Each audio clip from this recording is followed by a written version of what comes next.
Hello friends, welcome back to my YouTube channel. ಬನ್ನಿ ಇವತ್ತು ಸಂಕ್ರಾಂತಿಗೆ ವಿಶೇಷವಾದಂಥ ಅಕ್ಕಿ ಚಕ್ಲಿ ಹೇಗೆ ಮಾಡೋದು ದಿಢೀರಾಗಿ ಅಂತ ತಿಳಿಸ್ಕೊಡ್ತಾ ಇದ್ದೀನಿ ಸ್ನೇಹಿತರೆ. ಮತ್ತು ಯಾರೆಲ್ಲ ಹೊಸದಾಗಿ ನನ್ನ ಚಾನಲ್ ನೋಡ್ತಾ ಇದ್ರಿ ಪ್ಲೀಸ್ ಸಬ್ಸ್ಕ್ರೈಬ್ ಮಾಡ್ಕೊಳ್ಳಿ, ಹೀಗೆ ನನ್ನ ಚಾನಲ್ಗೆ ಸಪೋರ್ಟ್ ಮಾಡಿ.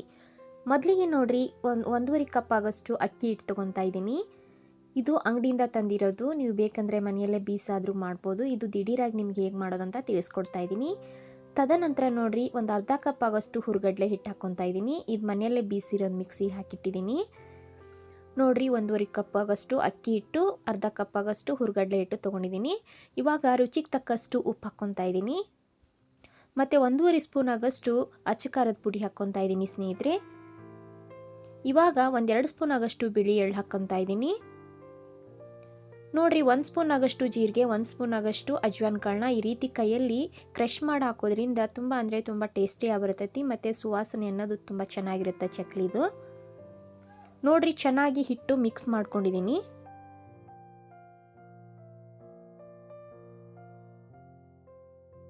ನೋಡಿರಿ, ಇದಕ್ಕೆ ಇವಾಗ ಒಂದೂವರೆ ಸ್ಪೂನ್ ಆಗೋಷ್ಟು ತುಪ್ಪನ ಕಾಸಿ ಹಾಕ್ಕೊಂಡಿದ್ದೀನಿ. ನೀವು ತುಪ್ಪದ ಬದಲಾಗಿ ಎಣ್ಣೆನೂ ಕಾಸಿ ಹಾಕ್ಕೋಬೋದು. ಈ ರೀತಿ ಎಣ್ಣೆನ ಅಥವಾ ತುಪ್ಪನ ಚೆನ್ನಾಗಿ ಕಾಸಿ ಹಾಕೋದ್ರಿಂದ ಚಕ್ಲಿ ಅನ್ನೋದು ತುಂಬ ಪಳ್ಳಾಗಿ ಬರ್ತಾವೆ ಮತ್ತು ಅಷ್ಟೇ ಕ್ರಂಚಿಯಾಗಿರ್ತಾವೆ ರೀ. ನೋಡಿರಿ, ಈ ರೀತಿ ಮುಟ್ಟು ನೋಡಿದರೆ ನಮ್ಗೆ ಉಂಡೆ ಥರ ಬರಬೇಕು ಹಿಟ್ಟು, ಅಷ್ಟು ಚೆನ್ನಾಗಿ ಹಿಟ್ಟನ್ನು ಮಿಕ್ಸ್ ಮಾಡ್ಕೋಬೇಕ್ರಿ. ಉಪ್ಪು ಖಾರ ಎಲ್ಲ ಕರೆಕ್ಟ್ ಇದೆಯಾ ಅಂತ ಒಂದು ಸಲ ಚೆಕ್ ಮಾಡಿ ಉಗುರು ಬೆಚ್ಚಗಿರೋಂಥ ನೀರು ಅಥವಾ ತಣ್ಣೀರು ಹಾಕಿ ಈ ಒಂದು ಹಿಟ್ಟನ್ನು ಕಾಲಿಸ್ಕೋಬೇಕಾಕತ್ರಿ.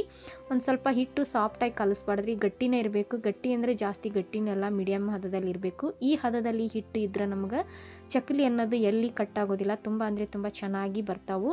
ನೋಡಿರಿ, ಇವಾಗ ಚಕ್ಲಿ ಒತ್ತಳು ತೊಗೊಂಡಿದ್ದೀನಿ. ಇವಾಗ ಇದನ್ನು ರೆಡಿ ಮಾಡ್ಕೊಂಬರ್ರಿ, ಯಾವ ರೀತಿ ಮಾಡೋದಂತ ನೋಡೋಣ. ಭಾಳ ಮಸ್ತಾಗಿ ಬರ್ತಾವೆ. ಈ ಒಂದು ಸಂಕ್ರಾಂತಿ ಸ್ಪೆಷಲ್ ಆದಂಥ ಈ ಒಂದು ಚಕ್ಲಿ ರೆಸಿಪಿನ ಖಂಡಿತ ನೀವು ಕೂಡ ತಪ್ಪದೆ ಮಾಡಿ ಸ್ನೇಹಿತರೆ. ಸುಲಭವಾಗಿ ಕಡಿಮೆ ಸಮಯದಲ್ಲೇ ರುಚಿಯಾಗಿ ಮಾಡ್ಕೋಬೋದು. ನೋಡಿರಿ, ಇವಾಗ ಹಿಟ್ಟನ್ನು ನಿಮ್ಗೆ ಎಷ್ಟು ಬೇಕೋ ಅಷ್ಟು ಹಿಟ್ಟನ್ನು ಇದಕ್ಕೆ ಚಕ್ಲಿ ಒತ್ತಳಿಗೆ ತುಂಬಿಕೊಂಡು ಚಕ್ಲಿನ ಮಾಡ್ಕೊಳ್ಳೋಣ ಬನ್ನಿ ಸ್ನೇಹಿತರೆ. ಇವಾಗ ನೋಡಿರಿ, ಈ ರೀತಿ ನಿಮಗೆ ಯಾವ ಸೈಜಲ್ಲಿ ಬೇಕೋ ಆ ಸೈಜಲ್ಲಿ ಚಕ್ಲಿನ ಹಾಕ್ಕೋಬೋದು ಸ್ನೇಹಿತರೆ. ಭಾಳ ಮಸ್ತಾಗಿ ಬರ್ತಾವೆ, ಎಲ್ಲಿನೂ ಕಟ್ಟಾಗೋದಿಲ್ಲ. ಭಾಳ ಚೆನ್ನಾಗಿ ಬರ್ತಾವೆ ಚಕ್ಲಿ ಅಂತೂ. ನನಗಂತೂ ತುಂಬ ಇಷ್ಟ ಆಯಿತು. ಮತ್ತು ಈ ಒಂದು ಸಂಕ್ರಾಂತಿಗಂತೂ ದಿಢೀರಾಗಿ ಏನಾದರೂ ಮಾಡ್ಬೇಕನ್ಸಿದ್ರೆ ಹಬ್ಬ ಹರಿದಿನಗಳಲ್ಲಿ ಅಥವಾ ಊರಿಗೆ ಏನಾದರೂ ಹೊಂಟಾಗ ಮಾಡ್ಕೋಬೇಕಂದ್ರೆ ಈ ರೀತಿ ಮಾಡಿಟ್ಕೊರಿ.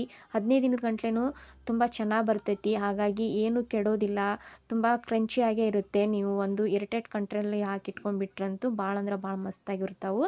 ಹಾಗಾಗಿ ಈ ಒಂದು ರೆಸಿಪಿನ ನೀವು ತಪ್ಪದೆ ಮಾಡ್ತೀರಾ ಅಂದ್ಕೊಂಡಿದ್ದೀನಿ. ನೋಡಿರಿ, ಇಲ್ಲಿ ಎಣ್ಣೆನೂ ಕಾದೈತಿ. ನೋಡಿರಿ, ನಿಮ್ಗೇನಾದರೂ ಕೈಲಿ ಹಾಕೋಕ್ಕಾಗಲ್ಲ ಅಂದರೆ ಈ ರೀತಿ ಸುಂಚ್ಕಾಯಿ ಇರುತ್ತಲ್ಲ, ಸುಂಚ್ಕೋದಿಂದ ಸಮೇತ ನಾವು ಹಾಕ್ಬೋದು.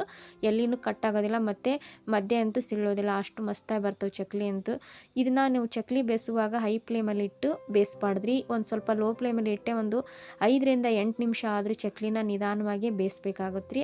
ಮತ್ತು ಎರಡೂ ಕಡೆನೂ ಬದಿಯಲ್ಲಿ ಮಧ್ಯೆ ಹೊಳಿಸ್ತಾ ನೀಟಾಗೆ ಬೇಯಿಸ್ಬೇಕ್ರಿ.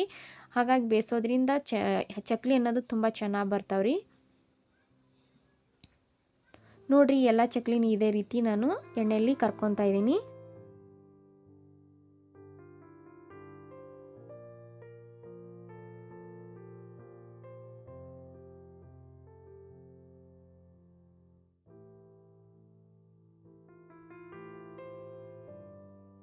ಇವಾಗ ಮಿಕ್ಕಿರೋ ಚಕ್ಲಿನೂ ಇದೇ ರೀತಿ ನಾನು ಮಾಡಿಟ್ಕೊಂಡಿದ್ದೀನಿ ಸ್ನೇಹಿತರೆ. ಎಲ್ಲವನ್ನು ಕರೆದಿದ್ದೀನಿ.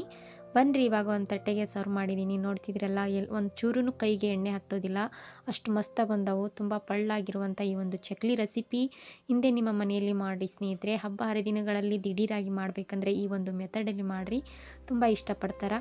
ಹಾಗಾಗಿ ಈ ರೆಸಿಪಿ ಇಷ್ಟ ಆದರೆ ಪ್ಲೀಸ್ ಒಂದು ಲೈಕ್ ಮಾಡಿ, ಶೇರ್ ಮಾಡಿ, ಕಮೆಂಟ್ ಮಾಡಿ. ಧನ್ಯವಾದಗಳು ಸ್ನೇಹಿತರೆ.